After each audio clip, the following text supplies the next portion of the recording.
के बाद क्या अब उड़ता राजस्थान देखने को मिलेगा? अरे ये हम नहीं कह रहे भाई, बल्कि ये बात राजस्थान असेंबली में प्रस्तुत किए गए आंकड़े बता रहे हैं। 2018 के बाद राजस्थान में 45% ड्रग्स और नशे के मामले में बढ़ोतरी हुई है, जो कि किसी भी राज्य के नशे में लिप्त होने की बात कहती है। और यह हालत बेहद चिंताजनक है दोस्तों। लेकिन इसके लिए प्रदेश सरकार सतर्क हो गई है और ड्रग्स पर नियंत्रण के लिए एंटी नारकोटिक्स टास्क फोर्स का गठन कर दिया गया है। आखिर कैसे ये टीम काम करेगी, ये जानने के लिए हमने एक रिपोर्ट आपके लिए तैयार की है। क्यों ना साथ में देखें, चलिए। उड़ता पंजाब के बाद उड़ता राजस्थान।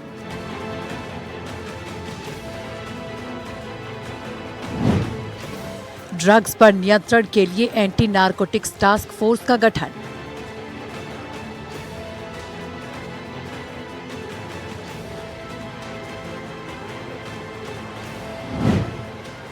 राजस्थान में नशे की जद में आ रहे युवा।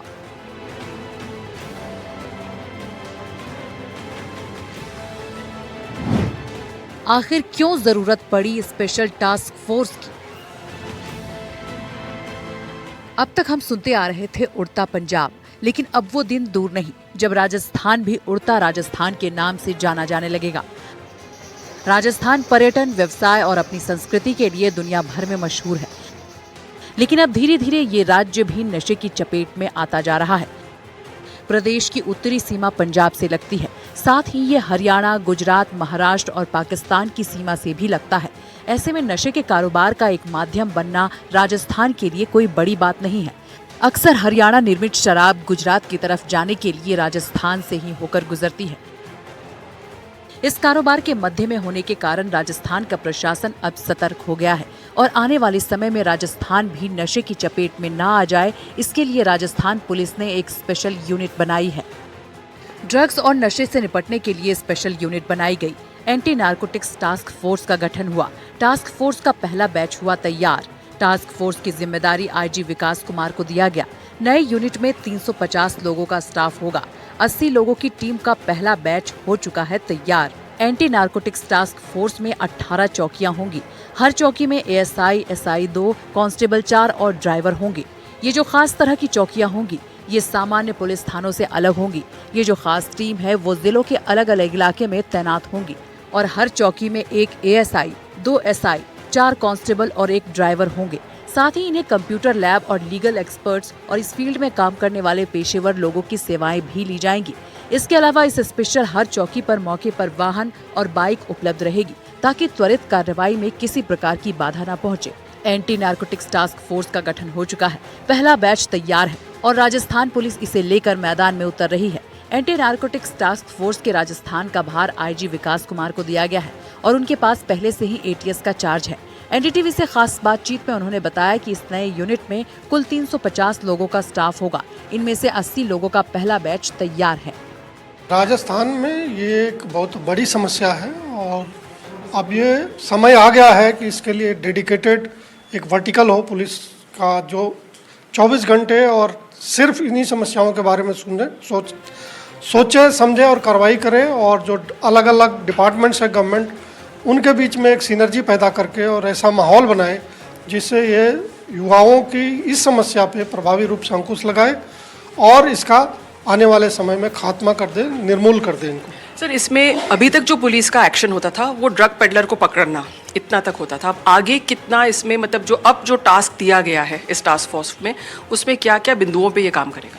देखिए, ये जो पेडलर्स हैं इनके ऊपर फोकस तो हमेशा रहेगा क्योंकि ये रिटेलर्स हैं, लेकिन इसके अलावा इनके पीछे की जो कड़ी है, इनका सारा बैक फॉरवर्ड और बैकवर्ड लिंकेज पे एक कंप्लीट पैकेज के रूप में कार्य होगा। इनको जो फाइनेंस करते होंगे उनके ऊपर इन्वेस्टिगेशन होगा।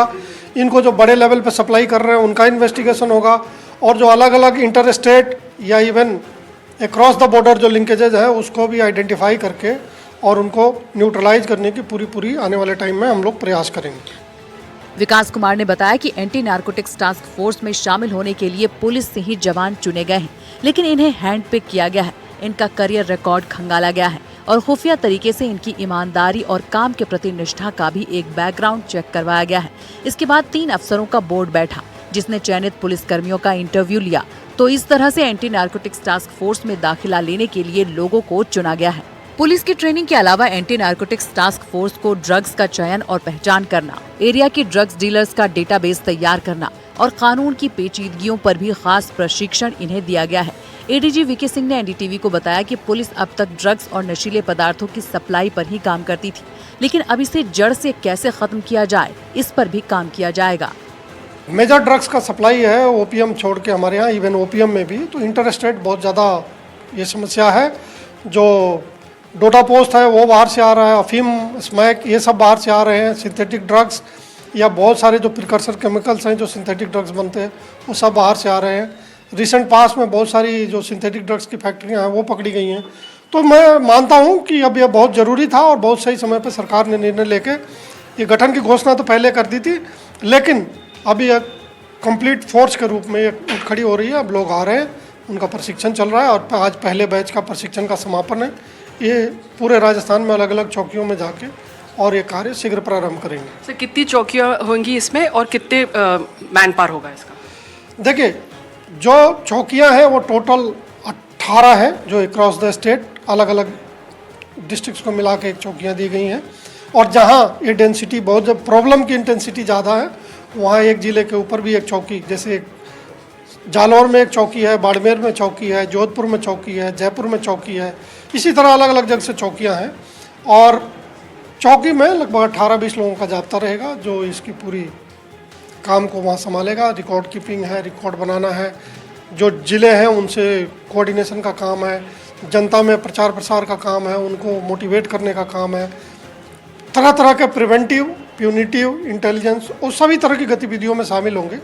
तो उनको एक 5 दिवसीय हम लोगों ने प्रशिक्षण रखा था, उसका आज समापन हो रहा है और आज के बाद वो फील्ड में जाके अपना कार्य प्रारंभ करेंगे। 80 कर्मियों का ये पहला बैच होगा जो सिर्फ ड्रग्स को खत्म करने का ही काम नहीं करेगा, बल्कि ये जागरूकता अभियान भी चलाएगा।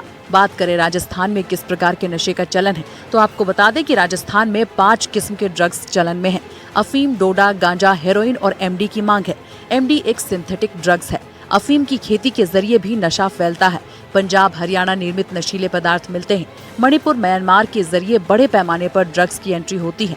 गुजरात, महाराष्ट्र, गोवा, पाकिस्तान से ड्रोन के जरिए ड्रग्स की सप्लाई होती है। इसके साथ ही जो ड्रग्स आने के रास्ते हैं, जैसे कि राजस्थान, मध्य प्रदेश की सीमा जहां चित्तौड़, मंदसौर में डोडा की खेती होती है, या फिर मणिपुर जहां म्यांमार से बड़े पैमाने पर ड्रग्स की एंट्री होती है, या फिर गुजरात, महाराष्ट्र, गोवा का सर्किट और पाकिस्तान से ड्रोन के जरिए जो ड्रग्स आते हैं उनकी मंजिल यही होती है।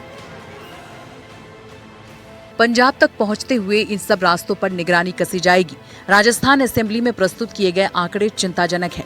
2018 के बाद राजस्थान में 45% तक ड्रग्स और नशे के मामले में बढ़ोतरी हुई है, जो कि एक चिंताजनक हालत है। राजस्थान सरकार ने अनाउंस किया है एंटी नारकोटिक्स टास्क फोर्स का गठन, और महत्वपूर्ण बात यह है कि उड़ता पंजाब के बाद जो बात चल रही थी कि उड़ता राजस्थान, क्योंकि गंगानगर ज़िले में, हनुमानगढ़ में, जालौर में, जोधपुर में, वेस्टर्न राजस्थान में जो ड्रग्स फैल रहा था उस पर कैसे अंकुश लगाया जाए, इसके लिए एक अच्छा और सराहनीय पहल है। जयपुर से हर्षा कुमारी सिंह, एनडीटीवी।